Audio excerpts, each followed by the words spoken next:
OK, alors faisons encore un autre exemple avec les avantages comparatifs. Cette fois-ci, ce qu'on va faire, c'est qu'on va faire les États-Unis et la Colombie. Et les États-Unis, donc là, je vais y aller vraiment par étapes. Okay? Donc, on va identifier les coûts de renonciation. Ensuite, le cas de l'autarcie, donc qu'est-ce qu'ils produisent et consomment seuls, sans commerce. Ensuite, s'ils se spécialisent, quelles sont leurs productions respectives. Et ensuite, l'échange. Okay? Donc, il y a 4 étapes. Identifier les coûts de renonciation, production et consommation en autarcie, quelle est la production avec spécialisation complète de chacun, et ensuite l'échange avec un coût de renonciation qui est mutuellement bénéfique. Donc, commençons par les coûts de renonciation. Donc, les États-Unis et la Colombie. Donc, leurs coûts de renonciation sont comme ceci. Donc là, moi, je me suis fait des petits chiffres. Donc, une voiture.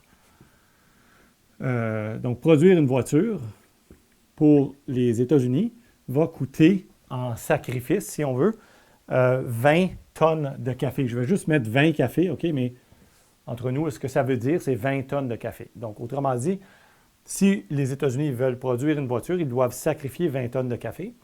Et pour la Colombie, une voiture coûte 100 tonnes de café. Donc, ils sont très bons dans le café. Et donc, s'ils enlèvent des gens du café, ça coûte très cher parce qu'ils ont des terres très fertiles et parfaites pour le café. Et donc, n'importe quel prix pour l'échange plus tard, là, entre ces deux-là, va être mutuellement bénéfique. Donc, le prix médian entre les deux serait 60, n'est-ce pas? Mais nous, on va dire là, un prix d'une voiture pour 50 tonnes de café serait raisonnable. Mais le prix médian, encore une fois, ce serait une voiture pour 60 cafés ou 60 tonnes de café. Donc, ça, c'est l'étape 1. Okay? Donc, l'identification des coûts de renonciation. Coûts de renonciation. Okay? Ensuite, l'étape 2, quelle est leur situation actuelle? Donc, en autarcie. Donc, ça, il faut que ça soit généralement donné dans le problème. Okay? Donc, quelle est leur consommation en autarcie de chacun des trucs? Okay? Donc, en autarcie, donc sans commerce, chacun a la consommation et donc production, parce que c'est la même chose, consommation-production. Les États-Unis, c'est 20 et 100 millions. 20 millions de voitures et 100 millions de tonnes de café. Donc, ça, c'est ce que les États-Unis produisent et consomment, disons. Là, c'est un exemple fictif en ce moment. Et pour la Colombie, ce serait 1 million et 100 millions. Donc, 1 million de voitures. Donc, beaucoup plus petite économie, n'est-ce pas? Beaucoup plus petite économie, donc moins industrialisée, tout ça. Mais exceptionnellement bon en café. Donc, malgré leur beaucoup plus petite taille et plus petite économie, ils produisent et consomment quand même beaucoup de café. Okay? Bon, ça fait beaucoup de café pour peu de monde, en tout cas. Ensuite, le cas de la spécialisation. Et donc, puisque les États-Unis ont un plus petit coût de renonciation dans les voitures, donc ils doivent sacrifier seulement 20 tonnes de café pour produire une voiture, alors qu'eux doivent sacrifier 100 tonnes de café pour produire une voiture. Donc, les États-Unis vont se spécialiser dans les voitures. Et donc, les États-Unis, avec spécialisation, qu'est-ce qu'ils vont faire? Bien, ils font déjà une voiture, n'est-ce pas? Puis, ils vont sacrifier... ils font déjà, pardon, pas une voiture. Ils font 20 voitures, ici. 20 voitures. Donc, ils font 20 voitures. Ils font déjà 20 voitures et ils vont sacrifier 100 millions de tonnes de café. 100 millions de tonnes de café, ça vaut combien de voitures? Bien, 100 millions divisé par 20 millions de tonnes de café, n'est-ce pas? Donc, ça fait combien ça? Ça fait 5 millions de voitures. Donc, ils vont au total produire. Ils sont déjà à 20 millions et ils vont en produire 5 millions de plus. Donc, 25 millions de voitures et 0 café, n'est-ce pas? Donc, ça, c'est la spécialisation. Et la Colombie, spécialisation complète. Et la Colombie, ce qu'ils vont faire, c'est qu'en autarcie, ils vont prendre juste du café et ils vont sacrifier leurs 1 million de voitures. Et 1 million de voitures vaut 100 millions de tonnes de café, n'est-ce pas? Une voiture vaut 100 tonnes de café. Et donc, 1 million de voitures vaut 100 millions de tonnes de café. Et donc, ils sont déjà à 100 en café, 100 millions de tonnes de café.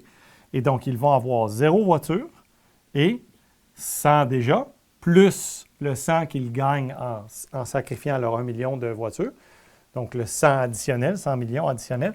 Donc, ils vont avoir 200 millions, pardon. Donc, on va peut-être l'écrire explicitement pour que ce soit bien clair. Donc, 200 millions de tonnes de café. OK? Donc, ça, c'est le cas avec la spécialisation. Et ensuite, la prochaine étape, qu'est-ce qu'il reste à faire? Bien, l'échange. Donc, on va dire qu'ils vont échanger à une voiture égale 50 tonnes de café. Okay. Donc, la Colombie, ils vont dire, bien, moi, j'avais 100 millions avant, je veux juste garder mon 100 millions que j'avais déjà. Et donc, ils vont exporter, la Colombie va exporter 100 millions. Donc, la Colombie exporte 100 millions de tonnes de café aux États-Unis. Pour combien? Pour quel prix? Bien, on a dit que ça serait 50 tonnes de café pour une voiture. Donc, la Colombie va exporter 100 millions de tonnes de café. Okay? Et donc, si on a 1 pour 50, okay, 1 pour 50, donc le prix d'échange, là, ça va être 1 pour 50. Et donc, ça va être 50, ça serait 1 million de voitures. Donc, 100, ça va être 2 millions de voitures. Okay? Donc, pour 2 millions de voitures. Okay? 2 millions de voitures. Et donc, qu'est-ce que la Colombie va avoir? Bien, 0 plus 2, donc 2 millions de voitures. 2 millions de voitures. Et ils ont exporté 100 millions de tonnes de café. Donc, on se retrouve avec 200 moins 100, évidemment. Donc, 100 millions de tonnes de café au bout du compte. Là. Et les États-Unis, eux autres, il y avait 25 qui envoient 2 millions de voitures à la Colombie. Donc, il leur en reste combien? 23. 23 millions de voitures. Et ils ont combien de café? Bien, ils ont reçu de la Colombie 100 millions de café, n'est-ce pas? 100 millions de tonnes de café. Donc, remarquez que chacun, c'est un peu hasard, mais chacun se retrouve avec le même café qu'avant, n'est-ce pas? Même café qu'avant. Mais, ce qui est intéressant dans ça, c'est que eux, donc, les États-Unis ont, par rapport à l'autarcie, là, ils ont gagné plus 3 millions de voitures. Et la Colombie a gagné, il était à 1 million, 2 millions, donc plus 1 million de voitures. 1 million de voitures, pardon. Et donc, chacun gagne au net sans perdre dans l'autre. Encore une fois, c'est comme un peu un miracle. C'est un mini-miracle. Donc, il y a un... Donc, ce qu'on voit, c'est qu'il y a un gain net à l'échange. Ici, c'est un exemple avec un gain net à l'échange. C'est comme de la magie un peu. C'est comme si on avait trouvé une nouvelle machine pour produire plus, sans plus de ressources nécessairement, sans plus d'employés, de population, de machinerie, ni rien. Et c'est juste parce que chacun tire le plus d'avantages de ses forces, on va dire, et de ses avantages comparatifs. Et donc, on y va vraiment tout le temps en 3 étapes. Donc, on identifie les coûts de renonciation, une espèce de marge de prix intéressant. Donc, c'est n'importe quoi entre une voiture pour 20 et une voiture pour 100 millions de tonnes de café. Donc, par exemple, moi, j'ai pris une voiture pour 50 tonnes de café, mais ça aurait pu être le mitoyen entre les deux, ce qui est le classique qu'on prend d'habitude. Là. Ce serait une voiture pour 60 tonnes de café, dans ce cas-là. Ensuite, ça, c'est l'étape 1. Étape 2, on identifie la situation en autarcie. Donc, ça, c'est donné. Ensuite, chacun se spécialise dans son avantage comparatif.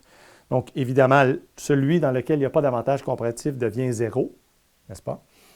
Et il faut calculer. Donc, ici, lui, il a sacrifié tous les 100 millions. Donc, ce qui lui donne combien en voitures? Bien, c'est 100 divisé par 20. Donc, ça fait 5 millions de voitures de plus. Donc, il passe de 20 à 25 ici et de 100 millions à 0 ici. Et on fait la même chose pour la Colombie. Donc, ça, c'est l'étape 3. Et l'étape 4, on fait l'échange, donc au prix mutuellement bénéfique. Donc là, il faut que ce soit spécifié ou quelque chose comme ça, mais n'importe quel prix qui est entre les deux coûts de renonciation va être intéressant pour chacun. Et ici, j'ai pris une voiture pour 50 tonnes de café. Et là, on fait l'échange, on fait le calcul net, et dans ce cas-là, on trouve que chacun se retrouvent avec la même quantité de café qu'avant, n'est-ce pas, qu'en autarcie, mais on a soudainement vu apparaître, comme un peu par magie, là, des voitures extra dans chacune des économies, juste par le fait qu'on a utilisé la force des avantages comparatifs, qui est quand même intéressant. T'sais. Donc ça, c'est le commerce international. C'est ça que ça fait. Ça fait augmenter le niveau de vie matériel parce que ça crée cette espèce d'effet-là. Évidemment, beaucoup plus complexe, c'est des millions de personnes, puis des entreprises, puis plein de trucs, là, du transport et tout. Mais finalement, c'est ça que c'est pareil. Donc, c'est ça.